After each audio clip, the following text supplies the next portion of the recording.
Welcome to Coruzant Technologies, home of the Digital Executive Podcast. Welcome to the Digital Executive. Today's guest is Russell Rothstein. Russell Rothstein is the founder and CEO of IT Central Station, the leading peer review site for B2B, cybersecurity, DevOps, and IT enterprise products. The Wall Street Journal has called IT Central Station the Yelp for IT. Russell began his career at Oracle and subsequently worked at startups in the US and Israel that have been acquired by SAP, CA Technologies, and Dell EMC. Russell holds a bachelor's and master's degrees from Harvard, MIT, and MIT Sloan. Well, good afternoon, Russell. Welcome to the show. Thanks, Brian, for having me. Awesome, Russell. We've been chatting off and on indirectly, I guess, kind of through those social apps, right? I appreciate the connection on LinkedIn. Let's just jump right into the questions here. You've got quite the career in technology, marketing, entrepreneurship, and now you're the founder and CEO of IT Central Station. Could you share with our audience the secret to your career growth and what inspires you?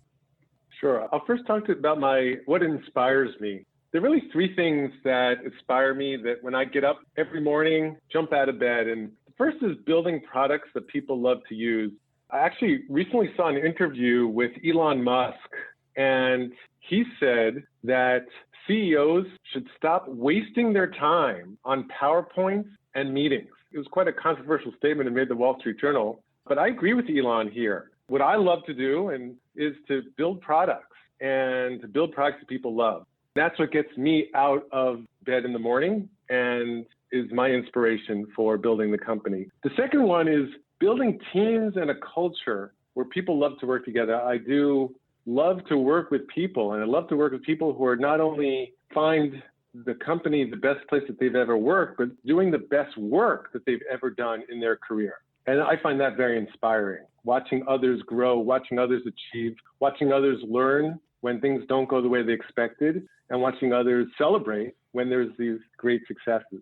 And really the third thing that really inspires me is to do something that's a net positive to the world, especially today. It's so important that we have a purpose in life, that what we do, not only in personal life, but also in our professional life, is a net positive to the world. And so IT Central Station provides reviews of technology products for enterprise technology professionals. And what it's doing and the feedback we get is from people who are making decisions about technology purchases. It's generally helping them in their buying process. And it's helping those technology companies get better job with in-depth reviews and honest reviews of their products. And so that provides me a lot of satisfaction at the end of the day, knowing that we've both helped buyers and sellers in the business world. You asked about career growth, Brian. So just a couple thoughts there. So I guess also I have sort of three steps there. One is it's hard work, really. I wish there were an easier path or shortcut, but nothing great has been created that didn't require hard work. So just to give you a sort of a quick story here, when I started IT Central Station, I was full-time employed at another company and spending my weekends, my evenings, my nights, my early mornings on building mock-ups for IT Central Station, working with my co-founder on it, basically essentially doing two jobs. My wife had recently had twins, so throw that in the mix.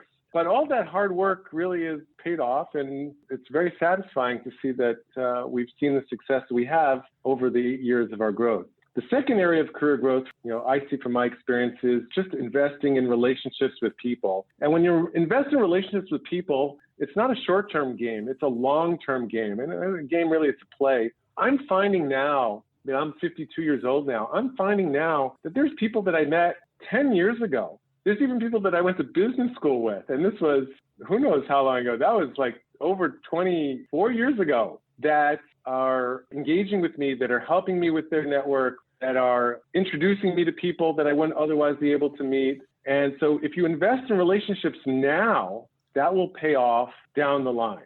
So look at investing in relationships from a long-term perspective. And the third from a career perspective is you've got to be authentic. You got to know who you are, and you've got to just focus on being who you are, being the best of who you are, focusing on your strengths, being authentic.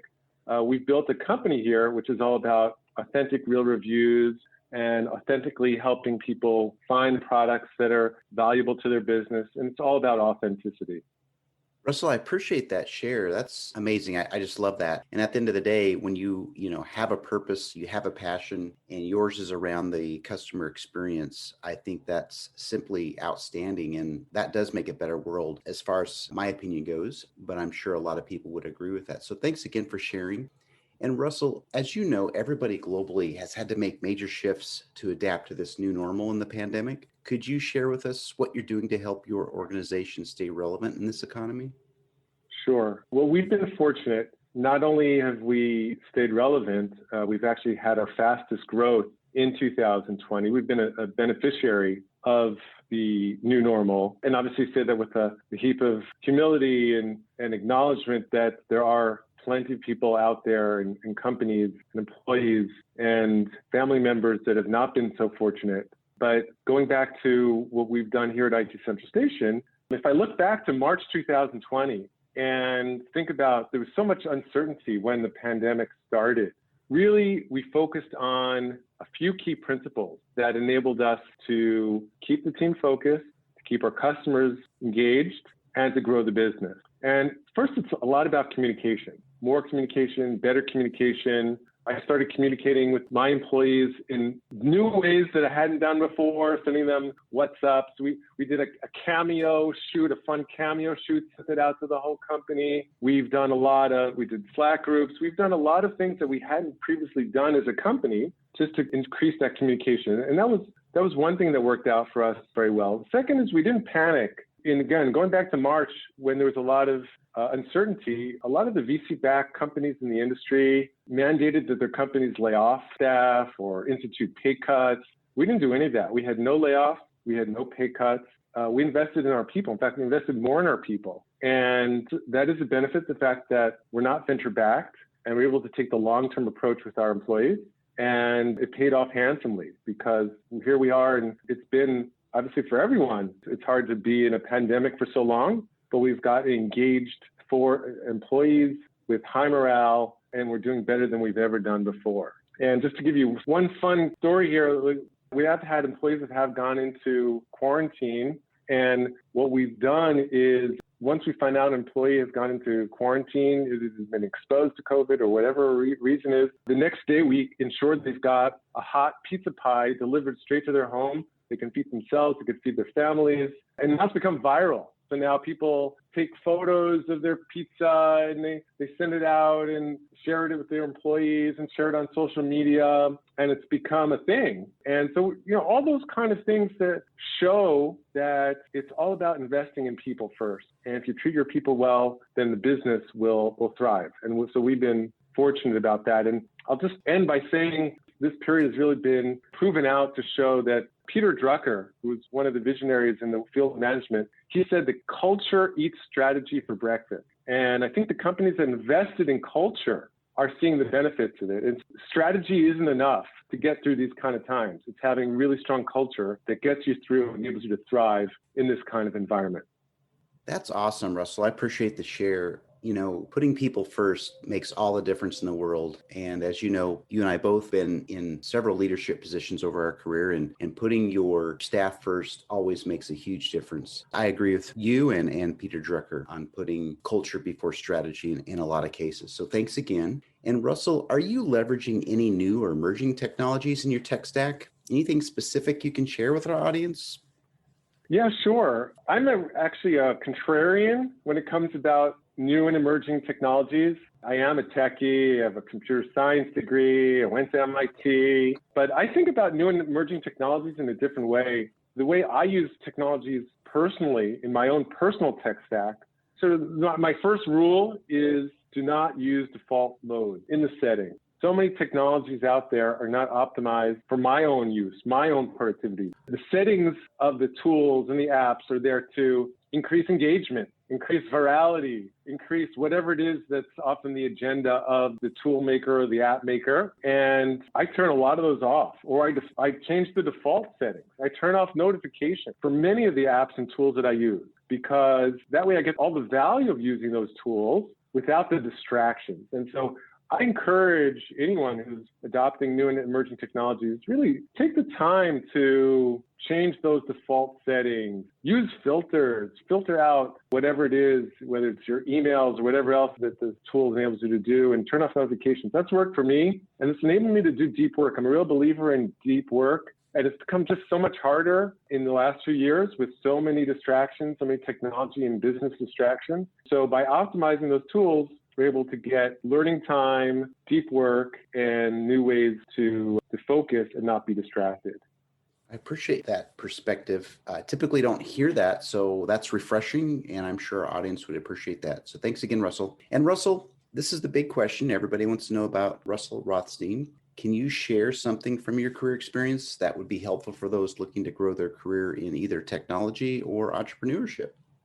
Sure. When I was young, I also wanted to grow my career in technology and in entrepreneurship. And the principles that have really guided me throughout my career are really about finding a way to get a customer, serving that customer, and keeping your customer happy. It's all about the customer. It's all about the product. And it's very easy to be distracted by what you read on social media about, oh, the goal is to raise venture capital. The goal is to get this certain type of coverage in TechCrunch. The goal is to, whatever the vanity metric is, to talk about number of users. And if you're really focused on getting a customer, meaning a paying customer, and then 2 customers, and then 10 customers, and 100 customers, and 1,000 customers, and serving those customers, meaning they don't just churn, but that they actually come back and they renew and they love your product and they talk about your product with all their colleagues and friends,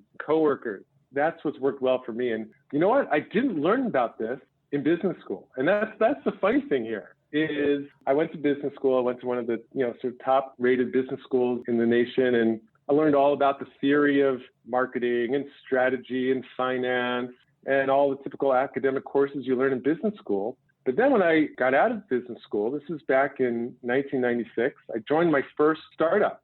We were in Cambridge, Massachusetts. This was the Web 1.0 days. And I joined a company where the founder, his name was Alper. Alper was a Turkish immigrant who was a success story, as there are many in the tech industry in the US. He had founded his own company, had a technical background, and I found that I learned much more working for Alper than I did in my 2 years of business school. I learned about how to get customers. I learned how to serve customers and keep those customers happy. And what I'd like to leave with is for people who are looking to grow their career in technology and entrepreneurship, the best thing you can do is to find a great boss. Find a great manager. You can learn so much from someone who not only has learned things, but also is there to teach things and wants to teach things to you.